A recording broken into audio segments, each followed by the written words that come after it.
नमस्कार। इस ब्रीफिंग में शामिल होने के लिए आप सभी का धन्यवाद। जैसा कि आप सभी जानते हैं, 22 अप्रैल 2025 को लश्कर-ए-तैयबा से संबंधित पाकिस्तानी और पाकिस्तान प्रशिक्षित आतंकवादियों ने भारत में जम्मू और कश्मीर के पहलगाम में भारतीय पर्यटकों पर बर्बरतापूर्ण हमला किया।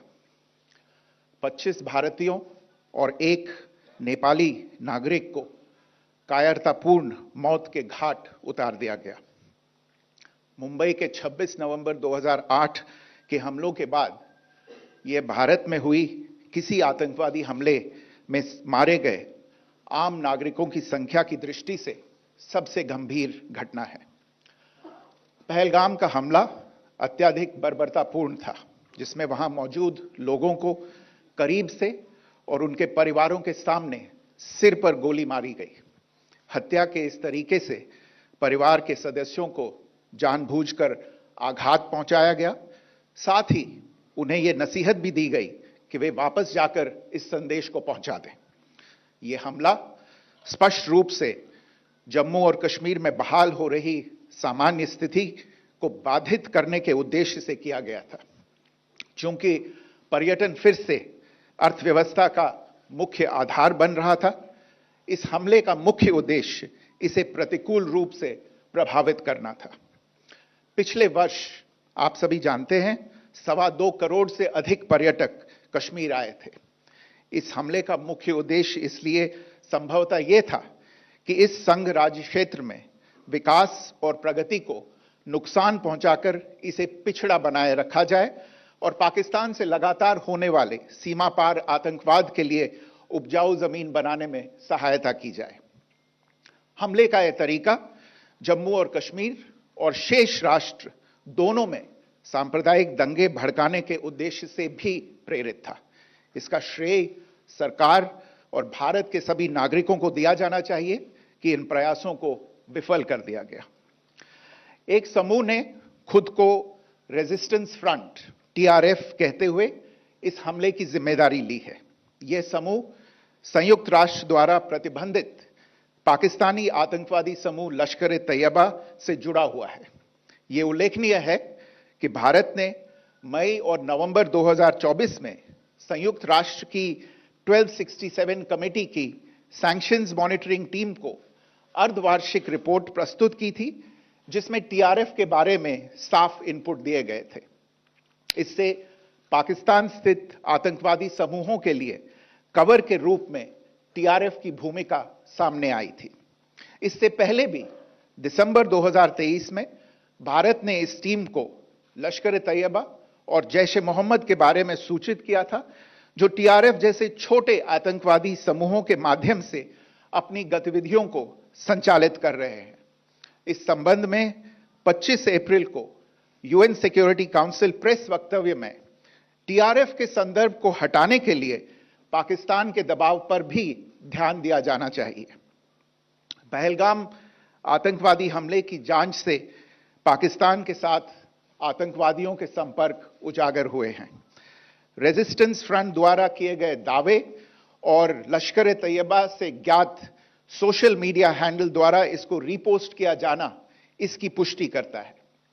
चश्मदीद गवाहों और विभिन्न जांच एजेंसियों को उपलब्ध अन्य सूचनाओं के आधार पर हमलावरों की पहचान भी हुई है। हमारी इंटेलिजेंस ने इस टीम के योजनाकारों और उनके समर्थकों की जानकारी जुटाई है।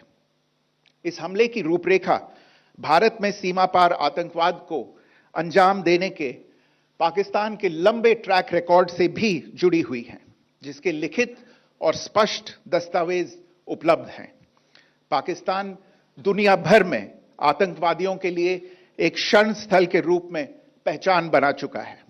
यहां अंतर्राष्ट्रीय स्तर पर प्रतिबंधित आतंकवादी सजा पाने से बचे रहते हैं। इसके अलावा पाकिस्तान ने इस मुद्दे पर विश्व और फाइनेंशियल एक्शन टास्क फोर्स जैसे अंतर्राष्ट्रीय मंचों को जानबूझकर गुमराह करने के लिए भी जाना जाता है। साजिद मीर का मामला, जिसमें इस आतंकवादी को पाकिस्तान ने मृत घोषित कर दिया था और फिर अंतर्राष्ट्रीय दबाव के परिणाम स्वरूप वो जीवित पाया गया, इसका सबसे स्पष्ट उदाहरण है। यह स्वाभाविक है कि पहलगाम में हुए इस हमले से जम्मू और कश्मीर के साथ साथ भारत के अन्य भागों में भी आक्रोश देखा गया। हमलों के बाद भारत सरकार ने स्वाभाविक रूप से पाकिस्तान के साथ संबंधों को लेकर कुछ कदम उठाए। आप सभी उन निर्णयों से अवगत हैं जिसकी घोषणा 23 अप्रैल को की गई थी। तथापि यह आवश्यक समझा गया कि 22 अप्रैल के हमले के अपराधियों और उनके योजनाकारों को न्याय के कटघरे में लाया जाए। हमलों के एक पखवाड़े के बाद भी पाकिस्तान द्वारा अपने क्षेत्र या अपने नियंत्रण वाले क्षेत्रों में आतंकवादियों की इंफ्रास्ट्रक्चर के विरुद्ध कार्रवाई करने के लिए कोई स्पष्ट कदम नहीं उठाया गया है। उल्टे वो इनकार करने और आरोप लगाने में ही लिप्त रहा है। पाकिस्तान आधारित आतंकवादी मॉड्यूल्स पर हमारी खुफिया निगरानी ने संकेत दिया है कि भारत के विरुद्ध आगे भी हमले हो सकते हैं। अतः इनको रोकना और इनसे निपटना दोनों को बेहद आवश्यक समझा गया। आज सुबह, जैसा कि आपको ज्ञात होगा, भारत ने इस तरह के सीमा पार हमलों का जवाब देने और उन्हें रोकने तथा उनका प्रतिरोध करने के अपने अधिकार का प्रयोग किया है।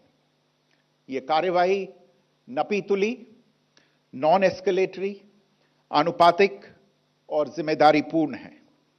यह आतंकवाद की इंफ्रास्ट्रक्चर को समाप्त करने और भारत में भेजे जाने वाले संभावित आतंकवादियों को अक्षम बनाने पर केंद्रित है।